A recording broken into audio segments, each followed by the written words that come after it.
9. So the Lord spoke to Moses in the desert of Sinai in the first month of the second year after they came out of Egypt. He said, "The Israelites celebrate the Passover at the appointed time.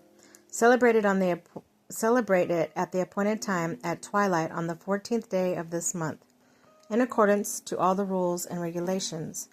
So Moses told the Israelites to celebrate the Passover, and they did so in the desert of Sinai at twilight on the 14th day of the first month.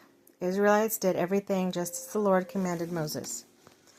But some of them could not celebrate the Passover on that day because they were ceremonially unclean on the account of a dead body.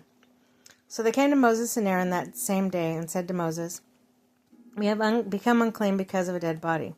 But why should we be kept from the presenting the Lord's offering with the other Israelites at this appointed time?"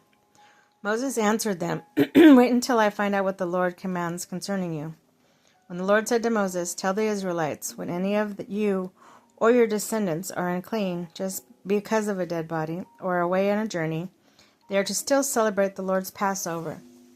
But they are to do it on the 14th day of the second month at twilight.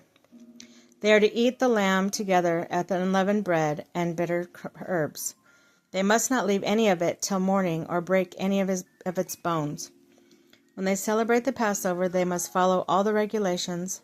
But if anyone who is ceremonially clean and not on the journey fails to celebrate the Passover, they must be cut off from their people for not presenting to the Lord's offering at the appointed time. They will bear the consequence of their sin. A foreigner residing among you is also to celebrate the Lord's Passover in accordance with its rules and regulations.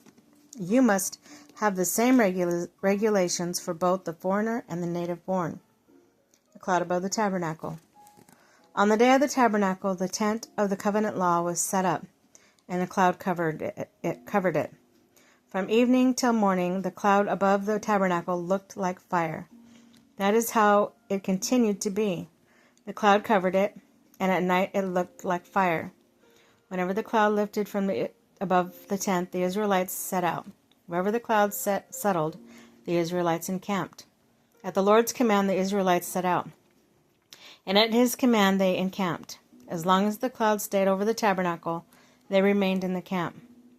When the cloud remained over the tabernacle a long time, the Israelites obeyed the Lord's order and did not set out. Sometimes the cloud was over the tabernacle only a few days. At the Lord's command, they would encamp, and then at his command, they would set out. Sometimes the cloud stayed only from the evening till morning, and when it lifted in the morning, they set out, whether by day or by night. Whenever the cloud lifted, they set out. Whether the cloud stayed over the tabernacle for 2 days or a month or a year, the Israelites would remain in the camp and not set out. But when it lifted, they would set out.